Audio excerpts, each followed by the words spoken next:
काय सांगाल, आज तुम्ही उपमुख्यमंत्री एकनाथ शिंदेंना दरेगावी भेटला, कशा निमित्त भेट होती आणि काय चर्चा झाली?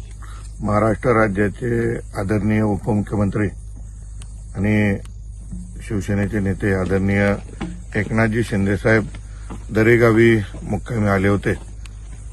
त्यांना या विधान परिषदेच्या निवडणुकीचा एक उमेदवार महायुतीचा म्हणून त्यांचे आशीर्वाद घ्यायला मी त्या ठिकाणी गेलो होतो आणि महायुतीच्या वतीनं निवडणूक लढवत असताना भारतीय जनता पार्टी असेल, शिवसेना असेल, राष्ट्रवादी काँग्रेस पक्ष, अजित पवार गट असेल आणि महायुतीतील सर्व पक्ष यांनी ताकदीनं ही निवडणूक आणि त्यांची सर्व ताकद माझ्या पाठी उभं केल्याचं त्यांनी स्पष्टपणे सांगितलं आणि या निवडणुकीसाठी त्यांनी भरभरून मला आशीर्वाद दिले.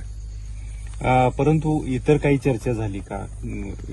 म्हणजे सदस्यांच्या नाराजी संदर्भात किंवा सदस्यांना समजून सांगण्यासंदर्भात बैठका अजून पूर्ण घेतल्या नाहीयेत, मंत्र्यांनी बैठका घेतल्या नाहीयेत?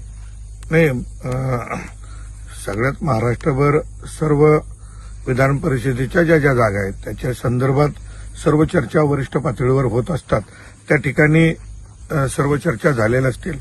आमचा या माझ्या बैठकीमध्ये चर्चेचा किंवा बाकी काही विषय आलेला नाही. ही भेट खरं तर दादा महत्वपूर्ण होती खूप. याचं कारण म्हणजे शिवसेनेची नाराजी आहे अशी चर्चा होती एकंदरीतच सातारा जिल्ह्यामध्ये. मात्र ही भेट झाल्यानंतर आता तुमचा विजय थोडा सुखकर झालाय अशी सुद्धा चर्चा बाहेर मागाशी पाहायला मिळाली. काय म्हणणं आहे? नाही,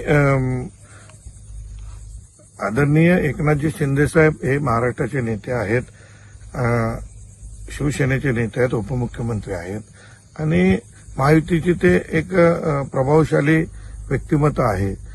सातारा जिल्ह्यात आल्यानंतर माझं कर्तव्य आहे, मी उमेदवार आहे, त्यांच्या नेतृत्वाखाली, महायुतीच्या नेतृत्वाखाली मी या ठिकाणी उमेदवारी करतोय आणि त्यांची भेट घेणं, त्यांचे आशीर्वाद घेणं हे माझं कर्तव्य आहे. आणि नक्कीच महाराष्ट्राचे मुख्यमंत्री आदरणीय देवेंद्र फडणवीस साहेबांची मी भेट घेतली, आता आज उपमुख्यमंत्री साहेबांची भेट घेतली, राष्ट्रवादीच्या सर्व नेत्यांची भेट घेतलेली आणि सगळ्यांनी मला या ठिकाणी एकमुखी विजयासाठी पाठबळ दिलेलं आहे. काही दिवसांपूर्वी तुम्ही शंभूराज देसाईंची भेट घेतली, साताऱ्याचे पालकमंत्री. पुन्हा सुद्धा बोलणं झालं असेल त्यांच्यासोबत कदाचित आपलं. काय त्यांचं? येत्या 2 दिवसामध्ये महायुतीची या ठिकाणी सर्व वरिष्ठ नेत्यांची, जिल्हा मग सांगली असेल, सातारा असेल, सगळ्या नेत्यांची बैठक होईल आणि तिथून सगळेजण एक दिलानं एकत्रितपणे काम करायला एकत्रित काम करतायतच. खाली सगळ्या सूचना तशा आहेतच, परंतु बसून जे पुढलं काही नियोजन आहे निवडणुकीच्या रणनीतीचं ते वरिष्ठ नेते मंडळी जिल्ह्यात ठरवतील. ओके.